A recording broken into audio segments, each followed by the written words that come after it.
dia ekonomi sudah luar biasa, tapi dia nggak bisa sabar, dia selalu marah kepada anak-anaknya. Nah, saat hipnoterapi begitu dimundurin, ya ternyata ibu ini mengalami luka dari masa kecil dia itu.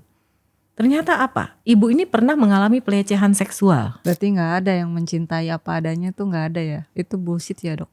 Nah kembali lagi, kenapa orang yang sering merasa pundaknya rasanya berat banget? Kenapa? Ternyata dia adalah sandwich generation. Dia menanggung beban yang begitu besar. Kan akhirnya timbul rasa ingin bunuh diri ya dok. Dan itu udah banyak juga mungkin orang yang ngalamin. Iya.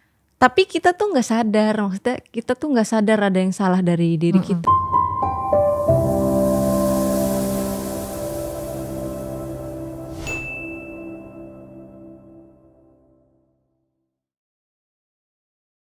Halo, balik lagi di Retorika Show bersama gue Mega Salsabila. Hari ini gue kedatangan tamu yang sangat spesial karena beliau adalah seorang dokter dan juga hipnoterapis. Selamat datang dokter. Terima kasih Mega. Boleh perkenalan dulu dokter? Ya, saya Dr. Yuliana CHT. Saya adalah seorang dokter dan hipnoterapis. Hipnoterapis. Iya.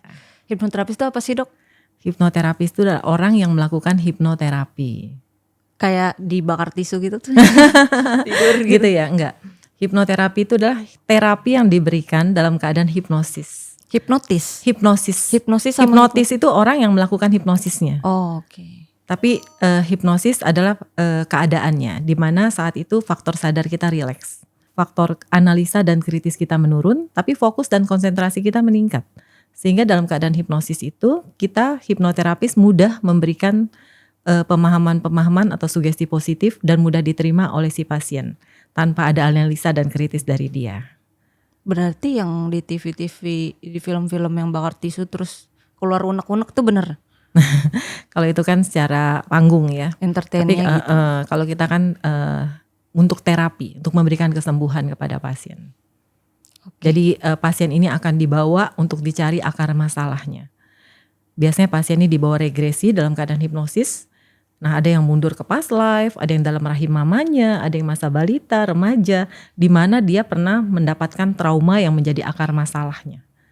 Nah, di situ kita sampai kepada peristiwa yang membuat dia trauma, kita beresin trauma itu, kita peluk diri kecil itu, kita rawat lukanya, kita sembuhkan, kita berikan pemahaman positif, sehingga begitu kembali ke keadaan sekarang, dia sudah berbeda dalam cara berpikirnya. Berarti orang-orang dengan gangguan psikologi kayak mental illness yang dari kecil ada inner child mungkin itu bisa sembuh dengan hipnoterapi. Tentu dong. Justru itu emang untuk orang-orang dengan masalah mental health ini yang biasanya datang kepada hipnoterapis. Pasti sembuh atau? Pada umumnya sembuh asalkan dia punya niat untuk mau berubah. Karena selalu di informed consent kita tulis bahwa harus ada niat sendiri. Harus ada kesadaran sendiri bahwa ada sesuatu yang salah pada diri saya dan saya mau berubah. Kalau sudah begitu, mudah karena dia mudah mengungkapkan apa yang menjadi akar masalahnya. Dia mau kerjasama dengan kita, dia mau menerima sugesti-sugesti dan pemahaman yang kita berikan pada dia. Kalau misal pasangan kita, dia nggak sadar dia ada luka trauma, tapi kita pasangannya kita sadar nih, oh ada yang aneh dari pola hidupnya, mungkin ada trauma di masa lalunya. Gimana caranya biar dia mau terbuka untuk datang ke hipnoterapi? Nah itu makanya perlu komunikasi yang baik antara suami istri ini. Sehingga si suami tahu, kita lihat deh, ada masalah dalam relasi kita. Sepertinya ada yang gak beres dengan kita. Yuk saya juga mau disembuhkan, kamu juga. Sehingga sama-sama nyambung, sama-sama dibereskan. Bahkan seringkali saya anjurkan sebenarnya orang yang belum memasuki masa perkawinan, sebaiknya mereka membereskan diri masing-masing dulu. Sehingga enggak luka ini dibawa, akhirnya sampai konflik dalam rumah tangga, bahkan kadang-kadang menimbulkan luka juga kepada anak-anak mereka. Kasihan kalau udah sampai begitu. Seperti itu. Aku juga ngalamin sih, aku research dan aku mengalami dan aku lihat orang-orang di sekeliling aku juga kebanyakan, gak tahu ya ini semua atau enggak, kebanyakan anak-anak perempuan yang punya luka sama orang tuanya, entah dia fatherless atau apa, itu di dalam rumah tangga gagal.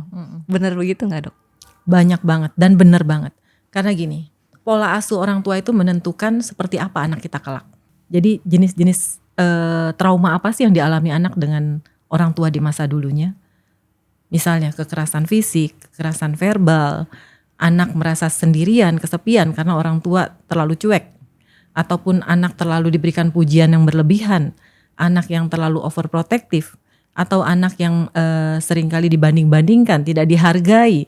Nah itu semua menimbulkan masalah di kemudian harinya pada si anak ini. Misalnya anak yang pemarah deh gitu ya. Nah ini ada satu contoh kasus, pasien saya ini dia ini mudah sekali marah. Jadi istrinya mengajak suaminya, dok, suami saya ini mudah sekali marah dok. Sehingga anak-anak sering menjadi korbannya, termasuk saya. Dan suaminya mau dilakukan hipnoterapi karena dia menyadari dan dia menyesal setiap habis marah. Ternyata begitu dimundurkan, dicari akar masalahnya. Di masa kecil dia ini sering dimarahin sama papanya. Sering disalahin. Gak ada kedekatan dengan papanya, sehingga kemarahan yang dia bawa dari masa kecil karena sering dimarahin sama papanya, dia bawa sampai masa dewasanya, dia menjadi orang yang mudah pemarah, dan saat menikah biasanya yang menjadi sasaran tumpahan kemarahannya siapa sih? Ya istri sama anak-anaknya. Nah itu kita bereskan, dimana di masa kecil yang dia mengalami luka dari orang tuanya, kekerasan fisik dan verbal yang suka dia dapatkan dari bapaknya ini, kita bereskan di masa kecil itu. Sehingga pemahaman dia menjadi berbeda terhadap sosok papanya. Nah pemahaman yang sudah baik ini dia bawa di masa sekarangnya setelah selesai terapi, dia menjadi orang yang bisa lebih mengerti papa sehingga kemarahan yang dia bawa dari kecil itu sudah dibereskan. Dan dia menjadi lebih sabar kepada anak-anaknya. Kalau orang yang udah terlanjur gagal, maksudnya gagal apa? Misalnya dia punya inner child dalam di keluarganya waktu pola asuh sama orang tuanya, terus dia menikah, kemudian menikahnya udah gagal karena cara dia memperlakukan pasangannya itu ditimbulkan dari orang tuanya. Jadi yang membuat rumah tangga ini gagal sebenarnya kebiasaannya dari apa yang dia lihat dari orang tuanya. Apakah itu masih bisa sembuh, masih bisa dibereskan sehingga misalkan dia mau memperbarui rumah tangga lagi, itu udah gak jadi masalah lagi? Tentu dong. Kan permasalahan yang timbul dalam rumah tangga mereka itu karena masing-masing pasangan ini membawa luka masing-masing. Ya kan? Dalam hubungan relasi suami istri, kebutuhan laki-laki dan perempuan itu beda. Kalau laki-laki itu dia butuh apa sih? Butuh penghargaan, harga diri. Mau dipuji, apresiasi. Mau merasa perempuan ini memang membutuhkan dia. Bukannya merasa perempuan seperti yang mengabaikan dia, tidak butuh dia gitu ya. Nah kalau si perempuan sendiri kebutuhannya apa? Kebutuhannya itu adalah komunikasi yang baik, romansa gitu ya. Dimanjain, dimengerti, didengarkan. Nah kalau masing-masing ini gak bisa memberikan kebutuhan dari pasangannya, pasti itu langsung konflik. Pasti itu akan langsung masalah. Karena bahasa kasih, kembali lagi bahasa kasih masing-masing setiap orang itu akan dia butuhkan karena dia tidak mendapatkannya dari dia kecil. Nah bahasa kasih yang dia tidak dapatkan dari kecil ini tentu dia butuhkan dapat diberikan dari pasangannya. Nah kalau pasangannya gak bisa memberikan itu kepada dia akan terus haus akan bahasa kasih itu. Makanya apa? Jangan mencintai pasanganmu gitu kan. Bener gak Mega? Berarti mencintai apa? Tapi buatlah pasanganmu merasa dicintai. Karena dari bahasa kasih misalnya 5 ya. Apa sih? Kebersamaan, sentuhan fisik, hadiah, pelayanan, terus hadiah, pujian gitu ya. Kalau misalnya urutannya dari 5 ini, masing-masing orang tuh berbeda. Tergantung apa yang dia butuhin yang dia tidak dapatkan dari kecil. Misalnya si suami dari kecil dia gak pernah merasa dihargai sama orang tuanya. Selalu dibandingkan, selalu direndahkan. Berarti setelah menikah dia butuh apa? Harga diri, dia butuh dipuji dari istrinya, dia butuh dikatakan wah kamu hebat, kamu luar biasa. Itu yang dia butuhkan. Tapi saat menikah, istrinya gak pernah memberikan ini. Tapi bagi istri, saya sayang suami saya dok. Saya sering menyentuh dia, memegang dia. Lah bagi suami, kebutuhan bahasa kasihnya bukan itu, tapi pujian, afirmasi. Nah sedangkan istri juga beda. Misalnya si suami merasa, dok saya sudah sayang banget loh sama dia. Saya sering belikan dia perhiasan, berikan mobil mewah. Tapi dia masih bilang saya gak cinta dia. Coba gimana dok katanya. Ada gak nyambung ya. Nah sedangkan si istri apa? Bagi saya dok, hadiah bukanlah bentuk bahasa kasih yang saya perlukan. Tapi apa? Saya mau sering dipeluk, disayangin, dibelai-belai. Itu nggak pernah dok, suami saya cuek banget. Saya merasa kesepian. Ini karena apa? Perbedaan bahasa kasih yang diperlukan dan tidak bisa saling melengkapi. Sehingga sama-sama masih merasa kosong. Sama-sama merasa belum diberikan kasih itu yang dia perlukan. Nah ini akan selalu terjadi konflik. Nah tapi kalau misalnya terus dibereskan, permasalahannya, luka-lukanya dibereskan, untuk dicari traumanya apa, ya maka kemudian dia akan tahu bahwa trauma ini nggak lagi menjadikan dia haus akan bahasa kasih yang dia tidak dapatkan dari masa kecilnya itu. Tapi dia lebih mudah mengerti dan memahami pasangannya saat dia menikah kelak. Jadi dia tahu suami ini butuh apa sih. Nah bagaimana kita tahu bahwa, apa ya dok, bagaimana saya tahu bahasa kasih yang diperlukan oleh pasangan saya. Sedangkan dia itu orangnya silent treatment dong, diem aja. Kamu bisa melihat adalah dari apa yang dia berikan kepada kamu, bentuk bahasa kasihnya. Kalau nggak pernah ngasih apa-apa, Kalau nggak pernah kasih apa-apa, nggak pernah beri apa-apa. Tapi kadang-kadang kamu melihat, misalnya dia memberikan pada orang lain deh. Dia senangnya berkumpul sama teman-teman, misalnya dia seringkali mudah kasih makanan atau apa kepada teman-temannya gitu ya. Nah itu berarti, bagi dia adalah bahasa kasih itu hadiah. Bagi dia adalah bahasa kasih adalah kebersamaan. Seperti itu. Jadi kita bisa melihat dari tingkah laku dia sehari-hari.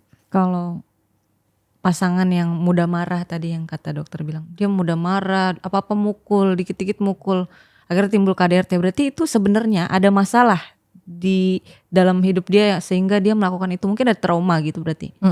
Pada umumnya begitu. Jadi banyak sekali di mana ada seseorang ya. Dia ini di masa kecilnya, dia seringkali melihat orang tuanya bertengkar. Orang tuanya bertengkar, papanya sering mukulin mamanya, sampai mamanya berdarah-darah. Sampai dia juga ketakutan di masa kecil itu. Luka pada masa kecil ini, ketakutan dan teladan yang diberikan bapaknya dalam cara menyelesaikan masalah, ini dia bawa, terekam dalam alam bawah sadar dia. Sehingga di masa dewasa, saat dia menghadapi masalah stres atau apapun, dia lakukannya dengan mencontoh bapaknya, dengan cara kekerasan-kekerasan yang dia berikan. Sama kayak selingkuh juga berarti. Orang-orang yang selingkuh. Maksudnya apanya yang sama nih? Orang-orang yang selingkuh, cara menyelesaikan masalahnya dengan selingkuh. Karena apa yang sudah dia lihat waktu dia kecil. Itu bisa juga. Jadi banyak faktor dari selingkuh ini kenapa orang bisa terjadi perselingkuhan. Bisa dari kata orang faktor genetik gitu ya, bisa dari teladan orang tuanya. Genetik tuh keturunan maksudnya? Ya katanya begitu gitu kan, keturunan, terus udah gitu melihat dari teladan orang tuanya. Tapi yang paling banyak apa? Karena bahasa kasih dia yang seperti tadi, nggak dipenuhi oleh pasangannya.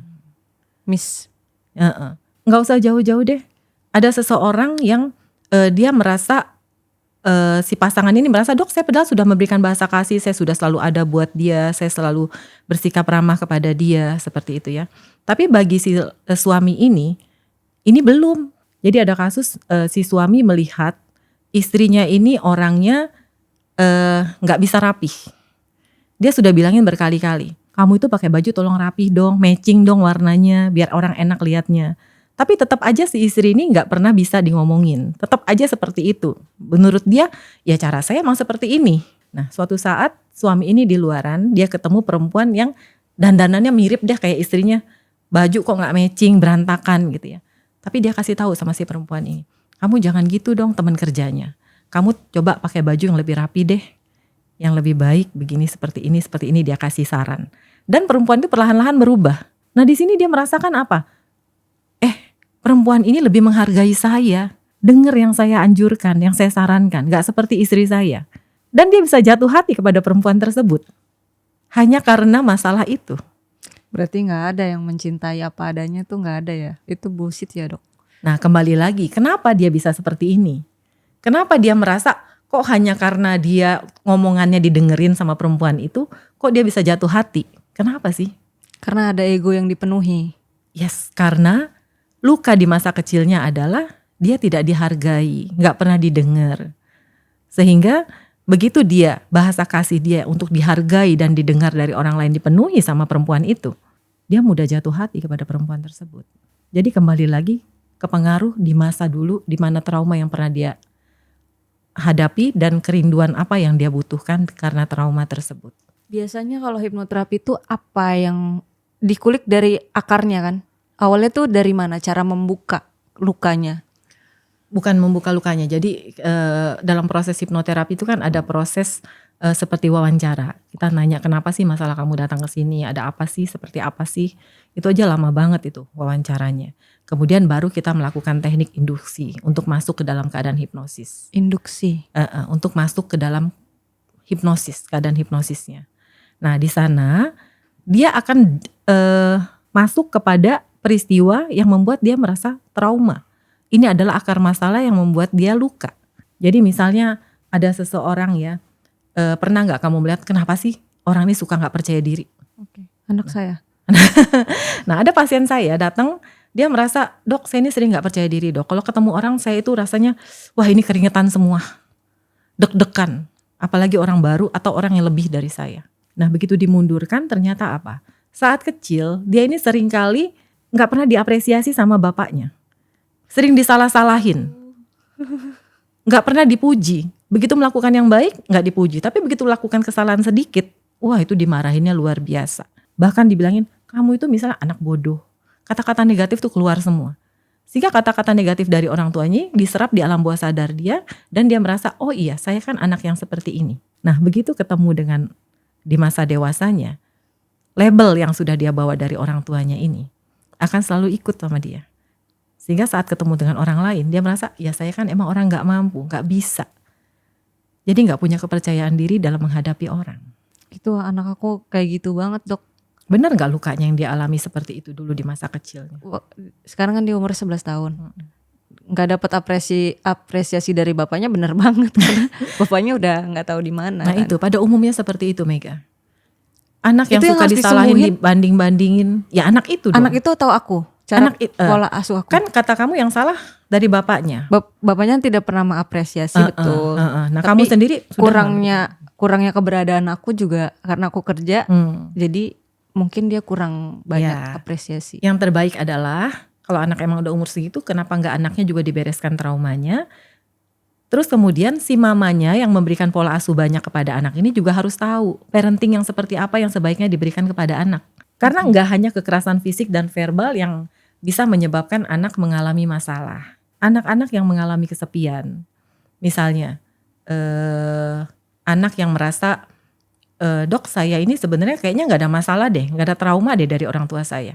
Karena ada pasien saya banyak begitu, kayaknya nggak ada masalah dok. Tapi begitu dimundurin, ternyata apa? Orang tuanya ini sibuk banget saat dia kecil. Dia hanya ditinggal dengan pembantu atau suster. Jadi apa? Nggak pernah ada yang ngebimbing dia, nggak pernah ada yang ngarahin dia. Saat dia menghadapi masalah, nggak ada tuh yang ngasih tahu kamu harus begini, harus begitu. Diri kecil yang nggak pernah dibimbing, nggak pernah diarahin, nggak tahu cara menghadapi kehidupan seperti apa seharusnya, diri yang kesepian. Ini dibawa sampai masa dewasanya, sehingga begitu dia menghadapi sesuatu, dia udah takut duluan. Dia nggak tahu apa yang harus dia lakukan. Dia merasa dia tidak punya kemampuan untuk membereskan masalah yang ada di depan dia atau bertemu dengan orang lain, cara komunikasi gimana yang baik, dia nggak tahu. Gimana caranya biar kita memutus mata rantai trauma ini agar apa yang kita alami di orang tua kita nggak terapkan ke anak sehingga putus gitu mata rantainya. Ya, itu yang disebut trauma antar generasi. Bagaimana trauma antar generasi ini nggak terus dibawa sampai ke anak cucu, sampai ke buyut. Jadi misalnya nih, kamu menghadapi, dok saya kenapa marah-marah? Mama saya juga begitu sih dok gitu kan. Nenek saya juga begitu dok gitu kan. Nah ini ya mulai dari kamu yang kamu sadari bahwa kamu ada suatu trauma. Makanya kita harus menyadari bahwa ada suatu trauma pada diri kita sehingga mempengaruhi kita perilaku yang sekarang seperti apa. Nah kalau kita sudah sadar bahwa ada suatu trauma pada diri kita di masa lalu, yaitu harus segera kita bereskan. Harus kita selesaikan. Kalau trauma kamu sudah beres, sudah diketahui akar masalahnya apa dan dibereskan di sana, kamu kan gak membawa trauma itu lagi. Dan kamu gak akan mungkin memberikan trauma itu kepada anak. Karena kamu sudah menjadi pribadi yang lebih bijaksana, lebih mudah mengerti dan memahami anak, dan tahu cara parenting yang baik kepada anak. Karena kebijaksanaan ini diberikan juga dalam saat proses hipnoterapi. Oke, jadi mengalihkan itu gak bisa menyembuhkan, gak bisa membereskan ya dok. Jadi aku tahu, aku sadar, aku punya trauma, tapi aku suka komedi, jadi traumanya, jadi kalau setiap aku nonton komedi atau lagi sama teman-teman yang berkomedi tuh, semua permasalahan tuh hilang. Iya, iya. Tapi itu sifatnya sementara memang. Mm-mm. Pas nyampe rumah kepikiran lagi. Berarti hal-hal positif di luar yang kita lakukan itu nggak bisa membereskan semua trauma kita, itu cuman bisa mengalihkan. Bener banget sih Mega. Sekarang yang sudah kamu alami deh dari diri kamu sendiri. Kamu kan sudah misalnya mengalihkan itu dengan banyak tertawa gitu kan, tontonan-tontonan yang lucu gitu kan. Tapi apakah itu benar-benar menyembuhkan kamu? Pasti kamu sendiri yang merasakan. Pasti itu akar masalahnya belum dibereskan. Setidak-tidaknya mungkin mengurangi emosi kamu. Tapi akar masalah ini belum beres. Akar masalah ini harus dibereskan sehingga pemahaman diri kecil kamu yang terluka itu nggak kamu terus bawa. Makanya dengan hipnoterapi, itu seseorang yang mengalami luka itu akan dibawa kepada akar masalah dan diberesin. Sehingga dia nggak timbul lagi pemahaman-pemahaman yang salah yang dia bawa dari inner child itu. Biasanya stepnya gimana dok kalau mau hipnoterapi, biar penonton di rumah juga tahu. Datang nih Ya, ke dokter. dia harus daftar dulu kepada admin. Jadi ditentukan dulu jadwal yang kosong kapan sama adminnya. Nah setelah itu ya udah tinggal datang aja. Oke. Yang penting dia siap, dia mau. Itu Biasanya harus itu. continue nggak? Berapa pertemuan? Pada umumnya pasien yang datang ke saya hanya satu kali sesi hipnoterapi itu udah selesai, udah beres. Wow. Kecuali dia memang ada berbagai macam trauma yang dia alami. Misalnya nggak hanya dari keluarga, tapi ada bencana alam atau ada pelecehan lagi yang lain dia alami. Nah itu harus berapa sesi yang dia lakukan, karena satu sesi satu masalah itu yang harus diberesin dulu masing-masing. Tapi kalau misalnya masalahnya cuma kita tahu akarnya cuma ya itu aja, ya sudah beres satu sesi juga kebanyakan. Pada umumnya sih cuma satu akarnya kok gitu. Dan dibereskan itu udah beres semua. Yang paling terberat pasien dokter yang bisa sampai 2 kali 3 kali itu ada? Itu pada kasus dia mengalami pencobaan bunuh diri dan dia sudah mempunyai cara pikir di mana dia mendengar suara-suara lain, sehingga udah mulai timbul kayak halusinasi seperti itu. Sehingga dalam satu sesi pertama itu kita beresin dulu sebagian emosinya, di berikutnya dia baru bisa untuk komunikasi dengan baik tanpa dipengaruhi oleh halusinasinya. Nah itu kemudian setelah kedua sesi baru bisa dibereskan. Ataupun si anak ini berkeras misalnya karena mama yang suruh untuk membereskan masalah dia, tapi bagi dia sebenarnya dia gak mau. Karena luka dengan papa ini bagi dia tidak bisa dimaafkan. Dia benci banget sama papanya. Biar papanya rasain, dendam saya ini gak akan pernah habis dok. Jadi di sesi pertama, dia tuh gak akan bisa lancar karena dia gak mau memaafkan papanya. Tapi setelah diberikan pengertian-pengertian, di sesi berikutnya akhirnya bisa lebih lancar dibereskan, dia baru disembuhkan. Okay. Aku juga punya program gitu dok, namanya curhat via WhatsApp. Jadi ada orang curhat ke aku via WhatsApp. Dan kebanyakan masalahnya itu, benci sama bapaknya sampai yang kelewatan banget, sampai trauma nggak mau nikah, nggak berani, takut nikah segala macem, sampai ada pikiran buat kalau bapak gua tuh kalau bunuh orang gak dosa udah gue bunuh nih bapak gua gitu. Sampai ada yang di titik itu gitu, orang-orang mungkin masih usianya masih Gen Z gitu. Bener banget Mega, banyak sekali yang datang seperti itu. Kadang kita melihat di tontonan, kok bisa ya anak sampai membunuh orang tuanya. Ternyata emang luka yang ditimbulkan pada si anak ini merasa sangat besar. Jadi ada yang pasien datang kepada saya di mana saat kecil dia merasa dia ini diabaikan oleh orang tuanya dibanding saudaranya. Dia merasa kenapa saya harus diurus dengan nenek dan tante om saya, sedangkan adik saya semua ikut orang tua. Kemana-mana pindah pun dibawa. Tapi saya enggak, dititipin dengan orang. Bahkan di sana saya mengalami bagaimana saya mendapatkan kekerasan verbal, kekerasan fisik. Nah begitu anak ini kembali ke orang tuanya merasakan, kamu kok beda sih sama adik-adik kamu? Kamu sifatnya beda banget deh. Dia disalahin tanpa orang tua sadar. Kenapa anaknya bisa berbeda? Karena anaknya kan diurus oleh orang lain, bukan oleh mereka. Tapi anak ini kan merasa, hey saya begini karena kamu loh. Kamu gak pernah mengurus saya loh dari kecil. Saya diberikan urus pada orang lain. Sekarang giliran saya mempunyai sifat seperti ini, kalian menyalahkan saya. Kemarahan ini luar biasa Mega. Sampai dia merasa dia bukan hanya mau membunuh satu orang, tapi kalau bisa seluruh keluarganya itu akan dia habisin. Kalau saya nggak merasa berdosa dok, saya habisin mereka semua. Dan saya dok tidak mau menikah. Biar mereka rasa keturunan mereka akan putus sampai saya saja. Itu kemarahan yang luar biasa. Dan ada juga seorang anak yang, dok saya nggak mau menikah, saya nggak mau punya anak. Kenapa? Saya bilang, menikah punya anak itu menyenangkan loh. Kamu ada teman di masa tua kamu, saat papa mama sudah nggak ada, saat keluarga kamu udah tidak bisa menemani kamu. Dia bilang apa?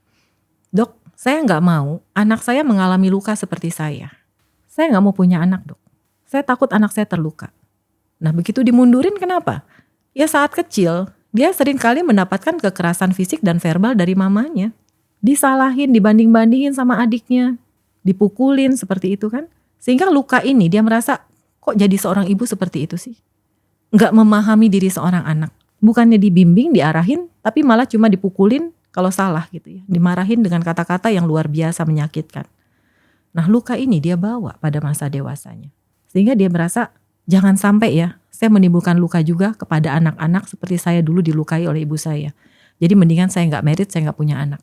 Luka yang turun-menurun. Iya, luka yang turun-menurun. Ya, ibu saya juga pemarah, suka marah.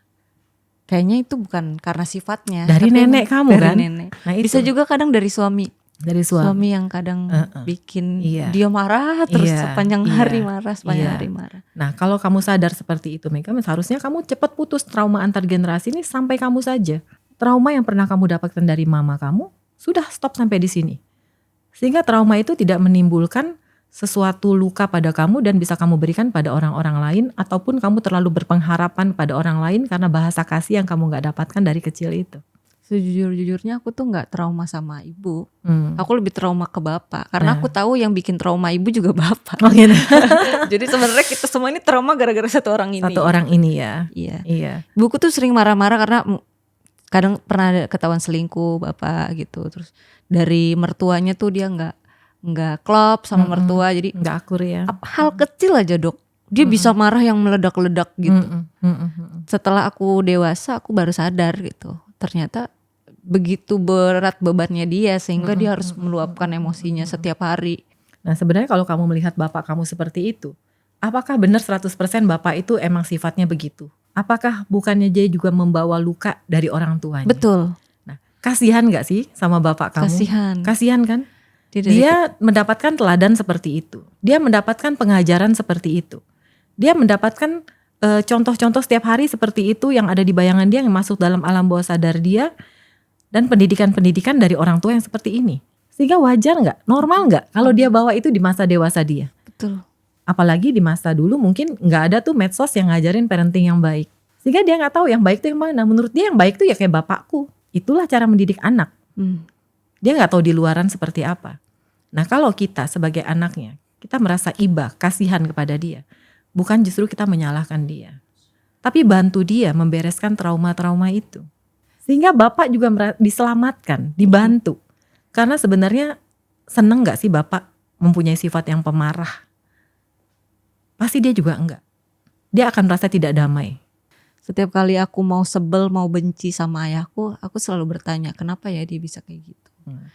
Aku selalu ngobrol, kadang-kadang ketemu tuh titiknya. Oh waktu kecil dia begini, oh orang tuanya begini, oh wajar sih.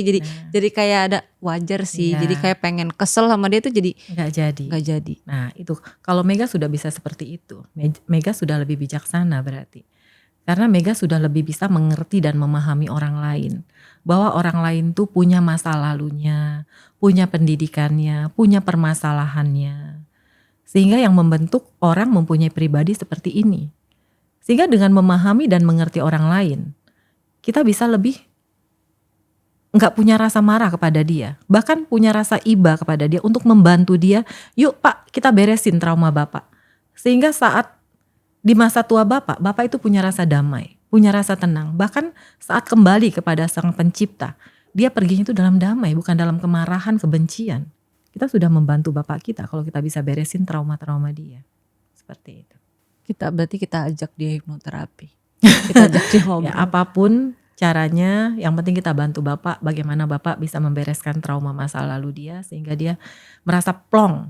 Karena setelah orang biasanya setelah melakukan hipnoterapi ya, dia akan merasa, aduh dok, seperti ada suatu batu besar yang tadinya di dada saya ini seakan sekarang ini terangkat dok, lepas. Sehingga saya kayaknya merasa bebas deh gitu, seperti burung terbang dia bilang. Tapi kan kadang orang tua, misalkan orang tua kita tuh dia nggak merasa ada yang salah dari parentingnya. Dia nggak merasa ada trauma, ya emang begini, dari turun temurun ya emang udah begini gitu. Iya, karena pengetahuan dia masih terbatas seperti itu. Tapi berbeda dengan orang-orang di zaman sekarang yang bisa melihat medsos, yang bisa tahu parenting yang terbaik itu apa sih? Dengan cara parenting seperti ini, apa sih dampaknya kepada anak kita? Nah itu yang kalau misalnya orang belum punya pengetahuan sampai ke situ, ya dia nggak tahu bahwa menurut dia emang sifat saya begini dari lahir. Saya nggak bisa dirubah seperti itu. Tapi kalau pengetahuan dia kita kasih tahu, kita kasih pengertian pada dia akan tahu, dia akan sadar. Oh ternyata seperti itu toh ada. Berarti mulai sedini mungkin untuk memutus semua trauma-trauma itu. Iya, jangan sampai kita bawa ini kepada generasi-generasi kita selanjutnya dan gak akan terputus. Bahkan timbul lagi masalah-masalah yang lebih besar kepada anak cucu kita. Kalau bisa sebelum menikah ya? Iya, kalau bisa sebelum menikah emang ada suatu permasalahan pada kita, segera kita bereskan. Karena sebenarnya dampak trauma ini, emosi ini, dampaknya gak hanya kepada pasangan. Bukan, gak hanya kepada mental psikis kita loh. Tapi kepada fisik kita juga. Kita. Jadi suatu emosi negatif itu dampaknya nggak hanya ke psikis tapi ke fisik. Bahkan kecenderungan yang ketiga adalah orang untuk mengakhiri hidupnya. 3 dampak ini sangat dirasakan oleh orang yang mengalami masalah pada mental health-nya. Ke fisik apa? Sering nggak kita merasakan ada orang yang sering mengalami kesedihan, dia mengalami masalah di paru-parunya, kanker paru atau apa yang dia alami. Atau orang yang mengalami masalah di lambungnya, GERD yang gak kunjung sembuh, udah diobatin kemana-mana tetap aja kambuh. Itu karena dia sering mengalami kecemasan. Ada lagi orang yang sering mengalami ketakutan. Berarti, itu masalah di ginjalnya. Ada lagi yang sering mengalami kemarahan, masalah di livernya. Jadi sebenarnya ada mapping antara masalah emosi ini dengan masalah sakit di fisik kita. Orang yang sering merasa pundaknya rasanya berat banget. Kenapa? Ternyata dia adalah sandwich generation. Dia menanggung beban yang begitu besar pada hidupnya. Dan ini dia alami. Dan sebenarnya ada teknik-teknik sederhana yang bisa kita lakukan seandainya masalah fisik kita tuh mulai kita rasakan. Kenapa ya dada saya sering rasa berat. Dada saya rasa ada sesuatu yang mengganjal, sesek rasanya seperti itu. Kita lakukan teknik sederhana aja dulu saat kita mengalami itu. Misalnya orang yang sering merasakan kesedihan. Tepuk-tepuk pelan sini. Tarik napas, buang napas. Rasakan rasa sedih itu hilang perlahan-lahan. 1-2 menit aja lakukan. Setiap kali sedihnya datang, seseknya datang. Iya. Itu perlahan-lahan kamu akan rasakan. Kesedihan kamu perlahan-lahan akan hilang. Terus kamu punya suatu kemarahan. Sering banget saya marah dok. Coba kamu tepuk-tepuk di bagian liver kamu. Lever ini kan di kanan bawah sini, di bawah iga kita. Tepuk-tepuk di sini perlahan, 1-2 menit. Tarik napas, buang napas, bayangkan kemarahan kita ini dihilangkan saat kita membuang nafas. 1-2 menit, lakukan seperti itu. Atau juga misalnya kita punya ketakutan-ketakutan yang berlebihan. Di daerah tulang pinggang kita sini, di daerah ginjal kita. Tepuk-tepuk sini, 1-2 menit, terus tepuk-tepuk. Perlahan-lahan ditepuk. Atau masalah kecemasan, saya sering cemas dok. Dikit-dikit cemas. Tepuk di daerah lambung kita. 1-2 menit. Perlahan-lahan tarik napas, buang napas, tarik napas, buang napas. Nah setelah itu kita bersihkan. Buang semua. Emosi negatif buang. Kita bayangkan semua emosi negatif kita buang semua. Menjauh daripada kita. Coba deh Megan nanti rasakan. Kamu akan merasa langsung plong. Langsung enak rasanya. Kalau cerita sama orang tua, kalau kita marah-marah mulu bilangnya darah tinggi. God bilangnya makan seblak mulu sih lu gitu. Padahal itu terpengaruh dari inian kita. Iya, dari pikiran. Karena kenapa? 90% penyakit fisik ditentukan oleh apa? Disebabkan oleh apa? Pikiran. Wah, berarti bukan gara-gara seblak kan dok? Karena pikiran kita sudah membuat masalah di lambung ini, ditambahin seblak, ditambahin pedas-pedas, yaitu menyebabkan sakit ini semakin mudah. Yang tadi paru-paru berarti bukan karena rokok itu? Ya itu rokok kan bisa juga. Tapi kalau misalnya penyebabnya kita sadar bahwa ada masalah psikis kita yang mempengaruhi ini, masalah mental health kita, tepok-tepok itu akan berasa. Kalau rokok kan beda ya, itu nikotinnya membuat kotoran di pembuluh darah di aliran-aliran di paru-paru kita, sistem pernafasan kita, sehingga mengganggu pernafasan fungsinya dengan baik. Nah itu beda lagi. Tapi kalau yang rasanya kesedihan, beda dengan masalah rokok. Ini kan kesedihan yang rasanya berat di dada kita. Berarti ada suatu masalah di mental health kita. Nah itu lakukan seperti itu. Saya setuju sih dok, soalnya ODGJ nggak pernah ada yang sakit fisik ya. Ya kan? Ya. Karena dia pikirannya nggak ada. Bener banget. Makanya sering Mega, kamu pernah nggak mengalami lihat anak kamu nggak mau makan, kamu marah-marah? Wah sering. makan dong gitu kan. Malah kamu pukul, kamu lempar piringnya, saking keselnya. Jadi ada ibu yang datang kepada saya, dok saya ini suka marah sama anak saya. Pada umumnya ibu-ibu tuh marah kepada anak yang masih kecil tuh karena anaknya nggak mau makan. Saya sayang anak saya dok. Saya cinta anak saya nggak mau anak saya berat badannya turun gitu. Tapi yang terjadi malah dia menimbulkan luka mental pada anaknya. Masalah mental pada anaknya, ya kan? Karena dia melakukan marah-marah dengan cara contoh yang tidak baik, yang ini akan berdampak kepada anaknya kelak. Makanya saya bilang, kamu mengharapkan anak kamu untuk makan dengan enak seperti itu ya. Fisiknya bagus, sehat gitu. Tapi kamu lihat tuh di jalanan, orang-orang makan dari mana-mana, tempat yang kotor tapi dia tetap sehat. Tapi dia bisa apa dalam hidupnya? Gak bisa apa-apa. Dia ngambil dari tempat sampah, dari mana sehat fisiknya, makannya banyak, pinter. Tapi dia gak bisa apa-apa. Dan untuk anak kecil, sebenarnya kan masa ini akan berlalu loh. Suatu saat juga dia akan menyadari bahwa dia perlu makan. Dia akan merasakan lapar. Pada saatnya gak perlu lagi tuh diteriakin, ayo makan seperti itu. Karena sebenarnya anak-anak itu penurut loh Mega. Iya betul. Sebenarnya kita ngomong yuk makan nak dengan cara yang baik, dia akan denger. Tapi kalau misalnya kebanyakan orang tua apa sih? Kamu ini makan susah banget ya. Diemut terus. Terus baru mau makan aja. Awas ya, jangan diemut ya. Makan yang benar ya. Seperti itu kan. Nanti ada papanya pulang kerja. Nih anak kita lagi makan nih. Nanti pasti diemut lagi nih misalnya. Papanya langsung ngomong, Dek jangan diemut ya, makan yang pinter ya. Yang pinter ya gitu kan. Yang terjadi Tiba-tiba apa? jadi baik anaknya. Ya enggak dong. Tiba-tiba makannya benar. No. Dia bilangnya apa? Jangan diemut. Yang masuk apa ke dalam pikiran bawah sadar dia? Diemut. Jangan diemut. Malah makin diemut. Makin diemut karena dalam keadaan trans seorang anak ini tidak bisa menerima di pikiran bawah sadar dia kata-kata negatif seperti jangan, tidak, itu nggak bisa. Yang diserap adalah ya kata emutnya. Jadi ini semakin selalu dimasukin ke dalam bahasa emut. Yang terjadi ya diemut lah makanan ini. Alangkah baiknya kita sebagai orang tua justru memberikan kata-kata yang positif. Makan pinter ya, dikunyah ya. Ayo dikunyah, terus ditelen. Jadi makanannya cepat habis. Wah pinter banget ya. Kamu selalu kalau makan dikunyah. Bapaknya pulang kasih tahu tuh anak kita tuh makannya pinter banget. Dikunyah kalau makan terus langsung ditelen. Lihat deh Pak, mulutnya langsung kosong. Nah ini akan yang masuk ke alam bawah sadar dia. Oh iya saya itu kalau makan dikunyah, ditelan sehingga cepat habis. Kalau orang-orang kalau ngumpul-ngumpul ya teman-teman ya, itu mikirnya kenapa Nikita Willy bisa setenang itu? Karena suaminya ini gitu. Karena dia nggak punya sesuatu yang banyak di pikirannya gitu, kayak ya udah orang kaya, suaminya baik, orang tuanya baik, terus punya pembantu, punya segala macam. Jadi kalau anaknya numpahin makanan dia nggak akan tantrum kayak gitu. Biasanya ibu-ibu miskin ibu-ibu dengan ekonomi yang sedang masalah, banyak masalah, terus suaminya yang kurang baik, itu akan marah banget dok. Kalau ini misalkan anaknya makan buah naga dan itu jatuh, itu tuh belinya pakai duit lu tau gak sih? Wah itu bakal meledak-ledak dan aku sering lihat begitu. Betul. Bener nggak itu terjadi karena ketimpangan ekonomi aja? Apa karena emang sistem keluarganya memang harmonis aja? Kembali lagi, kalau orang yang masalah di ekonomi tapi trauma dia sudah beres, emosi dia sudah beres, tentu masalah ekonomi nggak sampai membuat dia kayaknya teriak-teriak seperti itu. Tapi dengan santai aja dia kasih tahu anaknya dong dengan baik-baik. Ini bapak cari uang susah loh, capek loh. Yuk makan yuk, jangan dibuang-buang ya sayang ya.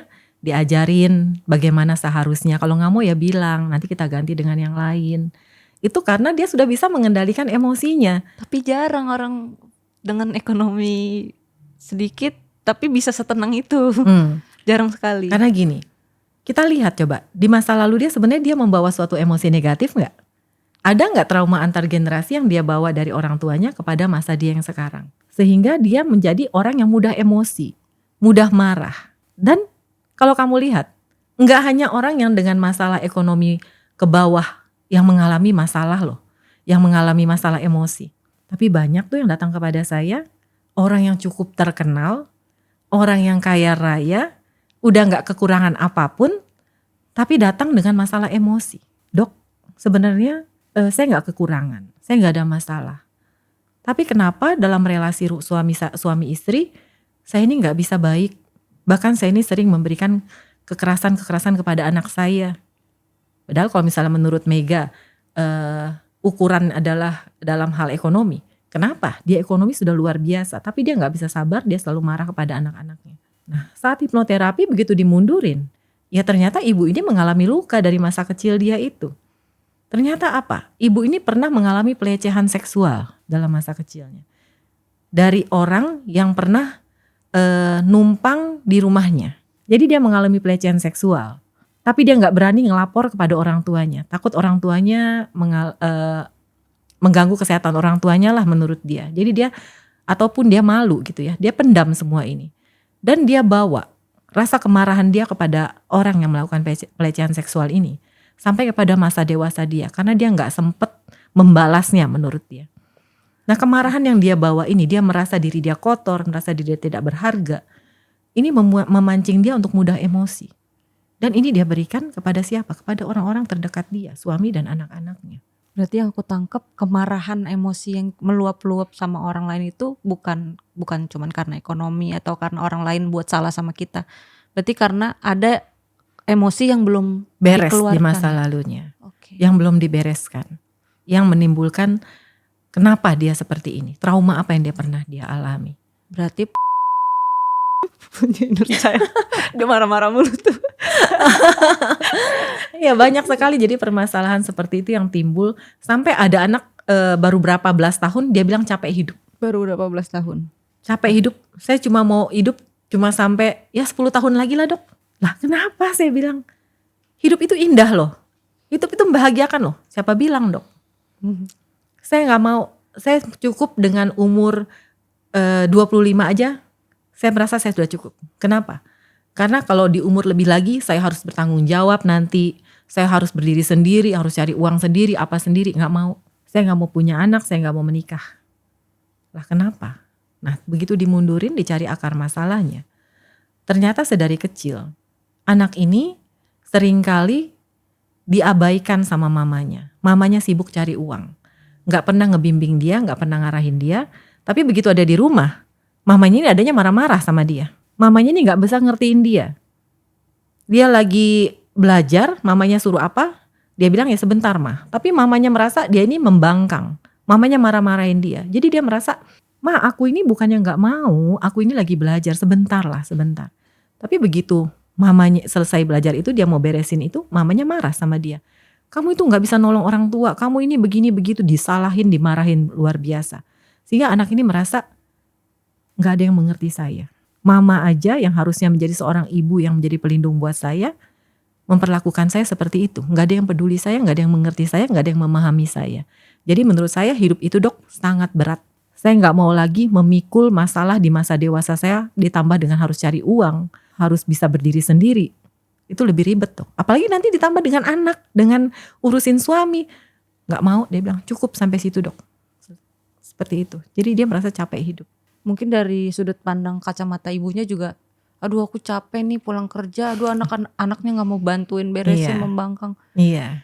Kayak dua orang yang gak saling terbuka, yang gak saling komunikasi memahami kurang baik. Apa yang kita butuhkan dan apa yang orang lain butuhkan gitu. Iya, si ibu merasa dia tidak dihargai, anaknya tidak patuh, tidak mau mendengarkan dia, seperti itu. Nah itu kembali lagi ke masa kecil si ibu. Ternyata di masa kecil si ibu itu dia juga sering tidak dihargai sama orang tuanya. Jadi dia butuh penghargaan, dia maunya setiap dia ngomong orang itu dengerin, orang itu langsung lakukan. Nah jadi luka ini terus menimbulkan luka pada orang lain. Nggak putus-putus. Nah luka ini gak akan putus kalau enggak anak ini dibereskan. Bersyukur anak itu melakukan hipnoterapi di bawah mamanya. Sehingga begitu selesai anak itu merasa yes, dia mau kemarahan kepada mamanya itu langsung hilang. Dia mau membahagiakan mamanya, dia bercita-cita membahagiakan mamanya sehingga mama luka yang mama alami di masa kecil sekarang mama bisa bahagia karena aku akan menjadi orang yang sukses. Bahkan aku akan memberikan anak-anak cucu-cucu kepada mama sehingga mama merasa bahagia di masa tua mama. Padahal sebelum hipnoterapi dia bilang dia gak mau berkeluarga, dia gak mau punya anak. Luar biasa. Banyak banget contoh kasus yang anaknya nganggap emaknya jahat, anak ibunya nganggap anaknya durhaka. Padahal sebenarnya kalau dicari titik temu kayaknya dua-duanya masih bisa dikomunikasikan gitu ya dok. Itu banyak sekali, bahkan seorang laki-laki loh datang kepada saya, dia merasa sesuatu yang berhubungan dengan mamanya membuat dia ngerasa gak nyaman. Sesuatu yang berhubungan sama. Jadi kalau dia terima telepon mamanya, dapat WA dari mamanya, itu membuat dia gak mau ngangkat dulu deh. Tunggu gue bisa nenangin diri gue, baru gue angkat tuh telepon, baru gue balas tuh WA. Karena kenapa? Bagi dia, mamanya ini adalah sosok yang sering memberikan kecemasan pada dia sejak kecil. Mamanya ini sering menyalahkan dia, sering membanding-bandingkan dia dengan anak tetangga. Menuntut mungkin. Menuntut untuk selalu lebih dan lebih lagi. Sehingga selalu dibilangin, kamu dong jadi seperti si ini nih, si A. Wah dia hebat banget loh, juara loh. Lomba ini menang. Sehingga dia merasa diri dia tidak berharga. Sehingga dia merasa diri dia selalu direndahkan oleh mamanya. Sehingga selalu timbul kecemasan, apakah saya mampu? Apakah saya bisa? Sehingga sampai dewasanya, kebiasaan mamanya ini untuk selalu merendahkan dia, gak pernah memuji dia dan selalu membandingkan dengan keluarga-keluarga lain. Selalu mamanya bawa. Sehingga membuat anak ini merasa kalau berhubungan dengan mama itu adalah sesuatu yang akan menimbulkan kecemasan. Menimbulkan sesuatu rasa tidak damai. Sebelum hipnoterapi dia merasa itu. Tapi setelah itu, setelah selesai hipnoterapi semua dibereskan, dia merasa apa? Ya dok, saya mau pulang ke mama, relasi kita akan semakin baik. Saya sekarang sudah mengerti mama, memahami mama, memaafkan mama, dan saya akan menjadi anak yang berbakti pada mama saya. Kayaknya teman-teman ini harus pada coba ini hipnoterapi. Kayaknya mungkin hipnoterapi ini bisa membantu pasangan-pasangan yang mungkin hampir pisah. Banyak sekali yang kebencian kita sama orang tua yang nganggap anaknya durhaka. Iya. Mungkin ini bisa selesai. Yes. Bahkan juga kadang orang tua yang menyadari saya banyak memberikan luka pada anak saya dok.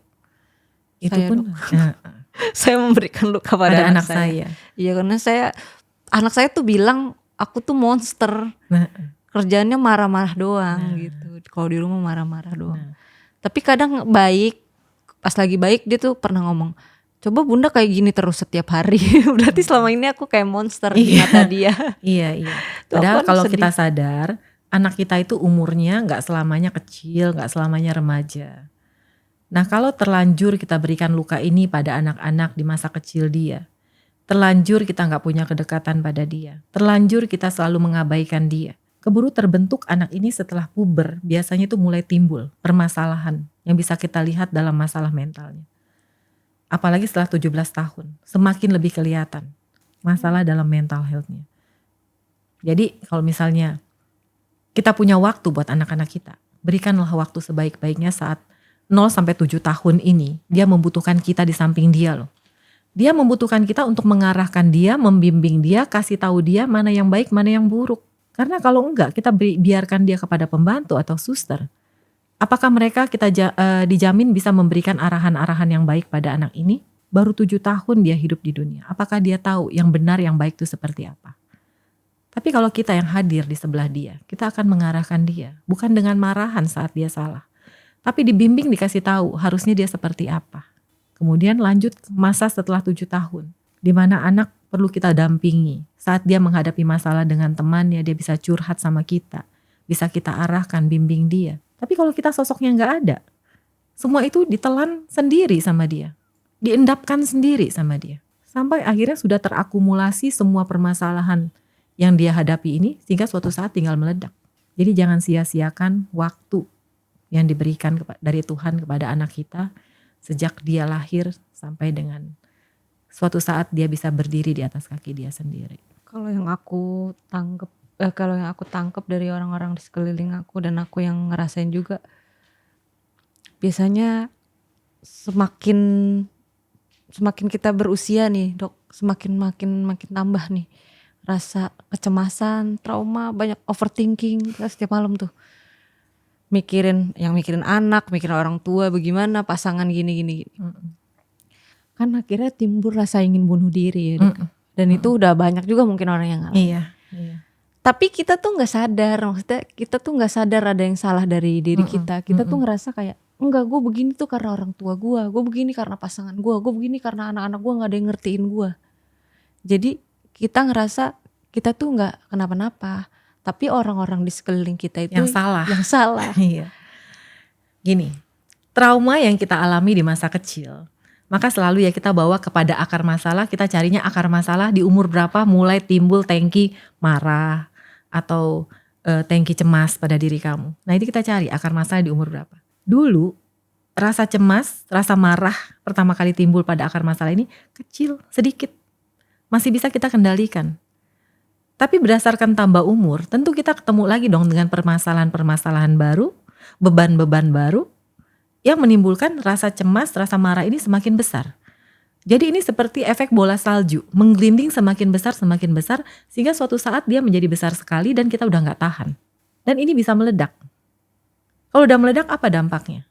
Ya tadi, yang ke fisik, masalah di pencernaan, di pernafasan, jantung, pembuluh darah, autoimun, tiroid, cancer.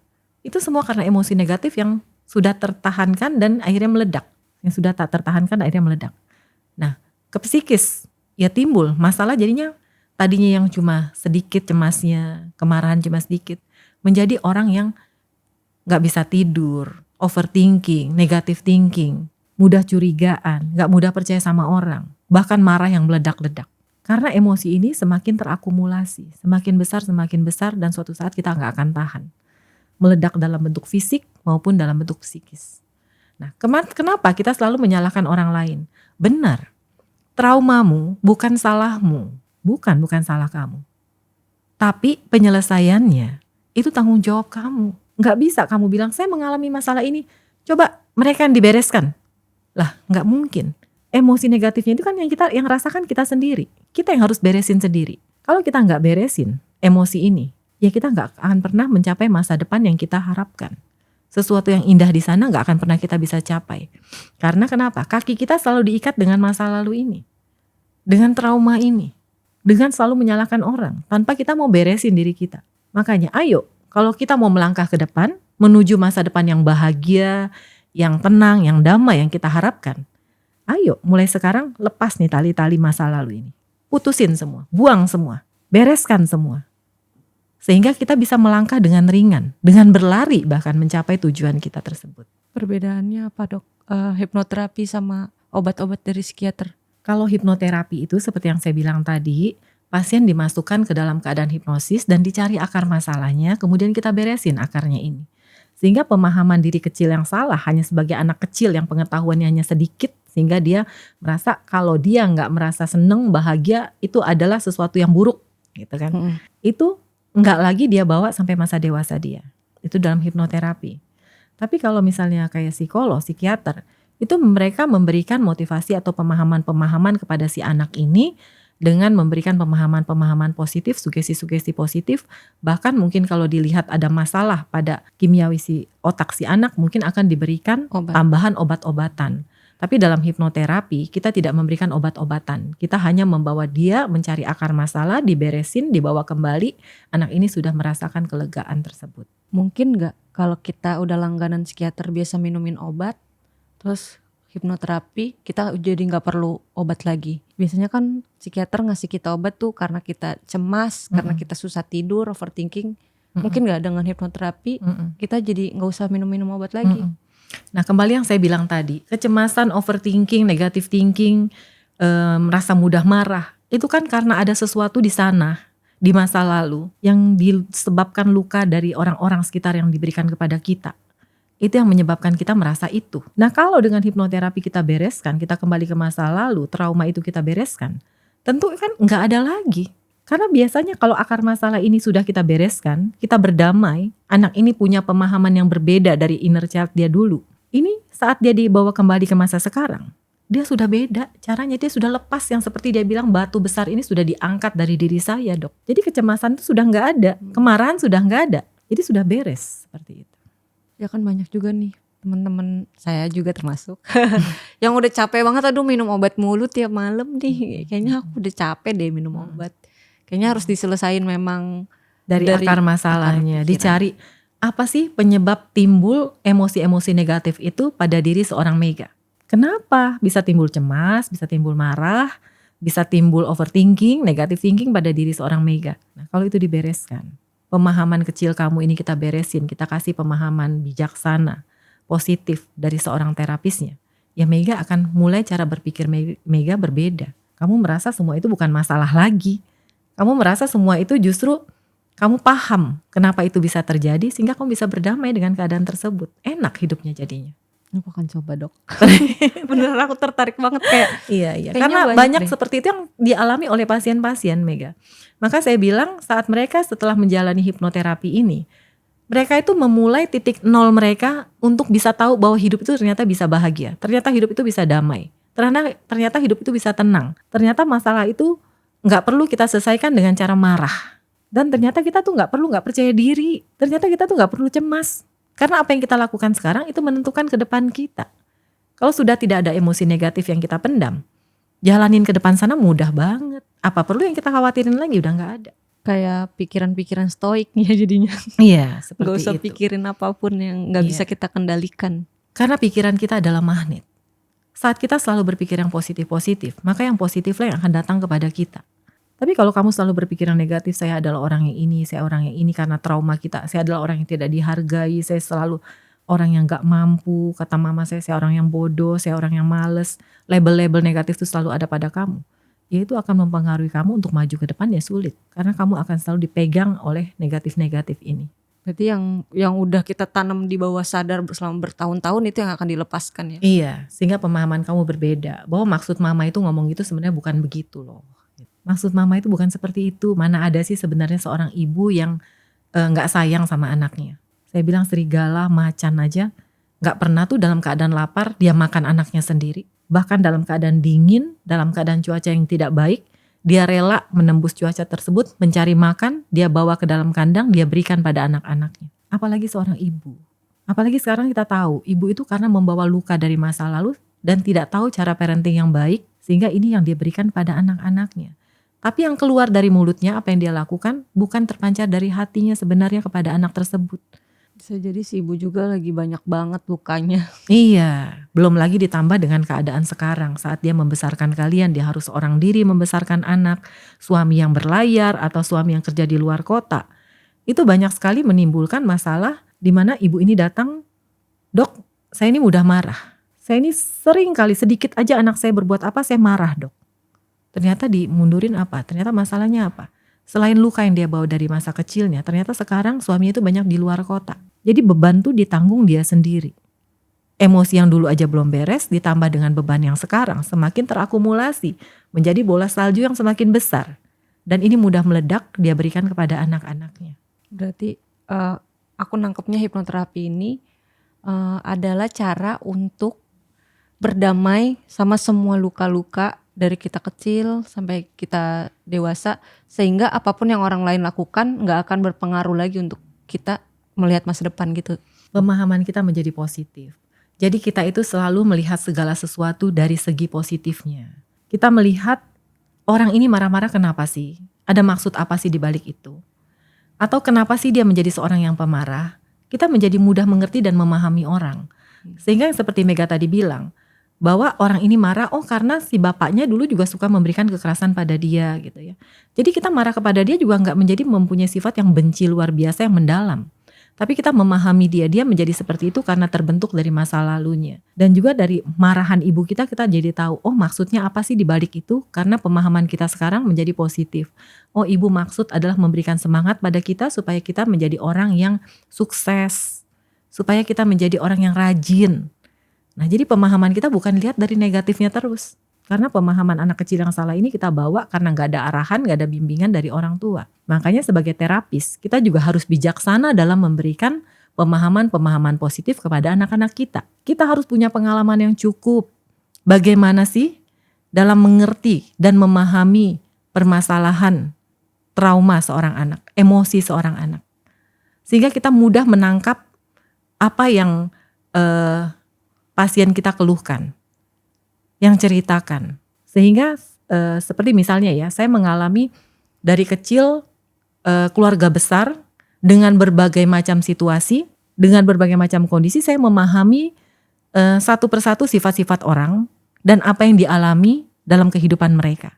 Setelah itu saya juga mengalami bagaimana saya punya 4 orang anak gitu kan, dengan sifat yang berbeda-beda. Kita menjadi paham, semakin memperkaya kita kebijaksanaan apa yang harus kita miliki untuk membesarkan 4 orang anak ini dengan sifat yang berbeda-beda. Sehingga dengan pengalaman ini seorang terapis bisa memberikan kebijaksanaan yang baik yang sudah dia dapatkan, sudah dia alami, dia bisa berikan dengan baik kepada pasien-pasiennya. Sehingga pasien ini bisa merubah dari hal yang cara pandangnya negatif menjadi positif.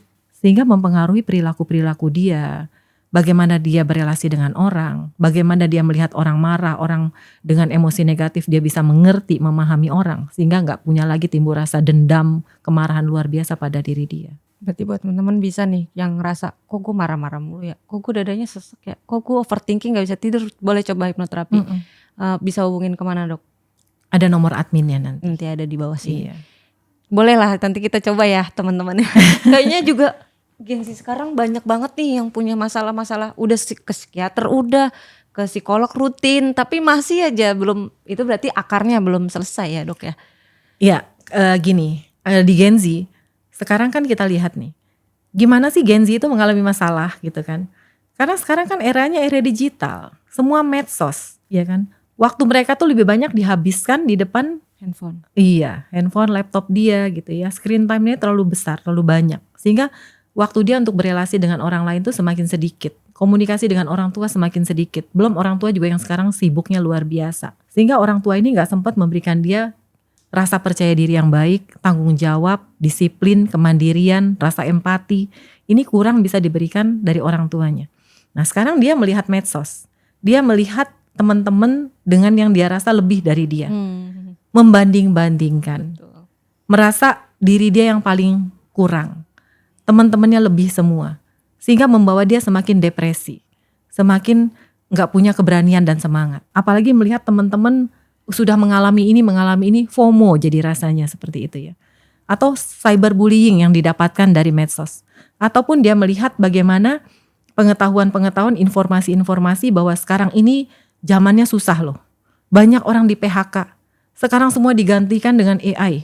Seperti itu. Sehingga kecemasan mulai timbul pada dia. Apalagi misalnya di rumah gak ada interaksi yang baik dengan orang tua gak bisa ngarahin. Dia gak bisa cerita tuh, "Mah bener gak sih Mam bahwa keadaan dunia sekarang seperti ini? Wah gimana masa depan saya?" Nah, orang tuanya sibuk. Sehingga ini kecemasan ini semakin timbul pada diri dia. Semakin hari semakin banyak, apalagi begitu dia menghadapi masalah. Oh bener ya, hidup ini susah banget, ribet banget. Sehingga dia mudah sekali mengalami depresi, kecemasan seperti itu. Bahkan kadang-kadang juga dia mengalami orang yang sulit untuk mendapatkan kritikan-kritikan dari orang-orang luarnya. Berarti kita harus sadar-sadar lah kita tuh punya masalah apa. Dan sadar-sadar juga supaya kita gak meneruskan trauma ke anak-anak kita, ke pasangan kita, membuat trauma baru. Sadar-sadar kita untuk menerima, berpikiran untuk lebih positif lagi. Betul banget. Salah satunya dengan hipnoterapi. Benar. Pengen banget ini dok, tapi aku ayo temenin aku ya. Aku takut. Karena seperti yang kita tahu kan, orang yang terluka pasti menimbulkan luka buat orang lain. Iya pasti. Seperti gelas yang sudah pecah, kalau kita pegang ke hati-hati, ini akan menimbulkan luka buat kita. Nah jadi kalau kita udah sadar bahwa ada sesuatu yang retak pada kita, suatu luka pada kita, ayo kita segera sembuhkan. Sehingga luka ini tidak menimbulkan luka pada orang lain. Teman-teman saya banyak dok, orang tuanya baik-baik aja. Pasangannya baik, belum punya anak, tapi dia trauma sama pemerintah. Gitu ya. di PHK. Aduh kasihan sekali itu. Ya, gitulah dok. Ayo pemerintah dukung ya, supaya nggak menambahkan luka berarti ya. Iya, tapi kan memang benar kadang kan sistem ini kan bikin kita trauma juga. Udah banyak masalah di rumah ditambah-tambahin lagi. Gitu. Iya, belum lagi polisi. Banyak banget kasusnya ini. Kemarin ada ganja di Bromo. Nah itu cara hipnoterapi lagi. Pakai ganja. Maksudnya Nggak, gimana nggak sih? bercanda, Ditemukan ganja di Bromo? Iya, jadi orang nggak boleh terbangin drone di Gunung Bromo. Karena ternyata di sana banyak pohon ganja, kebun ganja. Iya, kebun ganja. Itu punya siapa, Mega? Kayaknya punya, jangan. Saya takut. Nah, Waduh, itu kayak waduh. gitu-gitu. Iya, Dok, iya, kita nggak boleh nerbangin drone kecuali bayar 2 juta. Pas bayar 2 juta dikasih. Dikasih ya. Dikasih. Tapi kelihatan. Bayarnya kepada kebun siapa itu? Sama yang pengelola Gunung Bromo. Hmm. Jadi nggak boleh nerbangin drone dengan alasan takut ketahuan. Terima kasih teman-teman yang udah nonton. Pasti banyak banget hal yang bisa kita petik dari sini. Semoga teman-teman bisa terbuka untuk mengupas tuntas semua luka-luka sampai ke akar-akarnya. Menyadari apakah kita punya trauma, apakah kita punya luka, apakah ada sesuatu yang harus kita bereskan dari diri kita sehingga tidak menimbulkan luka pada orang-orang sekitar kita. Pasti ada yang harus kita sembuhin dari diri kita. Pasti kita sadar, harusnya kita sadar sih, saya juga sadar. Karena tidak ada yang sempurna dalam hidup. Semua orang pasti membawa suatu luka atau trauma di masa lalunya. Karena bagaimana kita sadar juga nggak ada tuh orang tua yang benar-benar sempurna. Baik dalam memberikan luka dengan kekerasan fisik verbal maupun dengan pujian yang berlebihan. Terlalu overprotective itu juga menimbulkan luka buat anak. Terlalu cuek juga. Iya. Emang gak ada yang sempurna kecuali Mile. Sempurna Mile. Terima kasih banyak Dokter Yuli udah mau hadir ke sini. Banyak banget pelajaran yang bisa saya petik. Semoga nanti kita bisa ketemu lagi. Nanti aku mau konsultasi lagi. Terima kasih penonton Retorika. Mari.